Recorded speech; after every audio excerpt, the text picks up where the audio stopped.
Hi, this is Isabelle Litzler, Pleiade HC, the place to be to develop your skills and grow your potential. So today I wanted to give you a few tips to write a good application when you apply in Switzerland. So the first tip is really about the basics. It's about the cover letter and the resume. So when you apply in Switzerland, it's a very different country compared to maybe what you're used to, especially if you come from an Anglophone country, where you put as little as possible about yourself on the resume and it's all about being neutral. In Switzerland, actually, it's not a good sign if your resume is too neutral. It's very good to talk a little bit about who you are. And that includes putting such personal information as your date of birth, if you're married or not, if you have children, to put a photo on your resume. This will reassure the employer that you're who you are, and especially if you apply for a job where you will be in touch with clients and working face-to-face. It's important to know who you are and really to know a little bit more about you. So some of you may say, oh, it's awful, I don't like it. Well, I'm just sharing with you what the process is in Switzerland and to increase your chances of getting a job. So it's like this, I didn't make it this way. So I'm just sharing what is the practice and what you need to do to multiply your chances to be selected. So this is for the resume.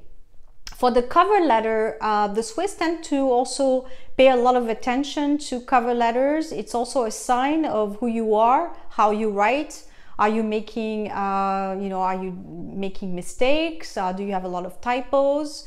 I was recently in a meeting with HR people here in Geneva, and a lot of them were complaining about the bad quality of the cover letters, so they do read them. It's also a good sign if you're applying for a manager position or a professional position. It's a good way to see, how you construct your thoughts. Can you write really? Can you spell properly?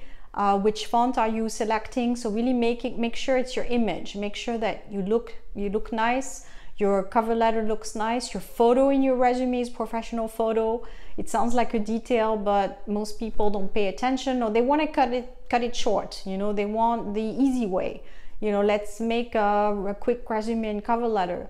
These are your marketing tools, so you need to be proud of what you're sending out to the community.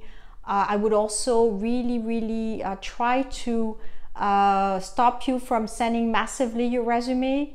In some countries it may work, but in Switzerland, it's actually, most of the cities are actually small compared to maybe bigger millions and millions of people cities like New York, for example.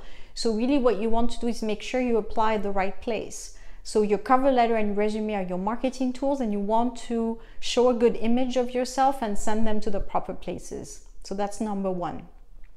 Number two is that in Switzerland, most of the time you're asked for a full application, meaning that it's not just the cover letter and the resume. They want to have a history of where you worked before. So anything, any certificate, work certificate of places you worked before. If you don't have such a document, you can ask previous employers to write maybe a small one-pager that just says that you work there, any proof that you work there. So that should be able to fit the bill. But make sure that you have something that shows where you worked. The other thing that is asked when this word full application is used is to have a current photo. That could be the one included in your resume or one that's attached to it. It also includes any kind of diplomas, certificates that you've earned in your career, whether it's professional development or professional university you went to. That's going to be asked upwards sometimes. And it's also any type of recommendations. So if you have people wrote letters of recommendations to you, all that should be bundled together and sent. Leading me to my point number three, bundling up information is a great way to encourage HR to open your documents. I remember when I was recruiting before in large organizations, I had tons and tons of emails. It's very difficult to open 10 attachments, but if you have only one attachment, it's going to make it easier. Depending on how you separated your document and how you scan them, it could be maybe 2 attachments, but just try to limit the amount of attachments as possible. So I hope this was helpful. Feel free to ask questions. I want to encourage people to talk about the Swiss application. What do you think? Do you still have questions after watching this video? I would be happy to answer. Thanks.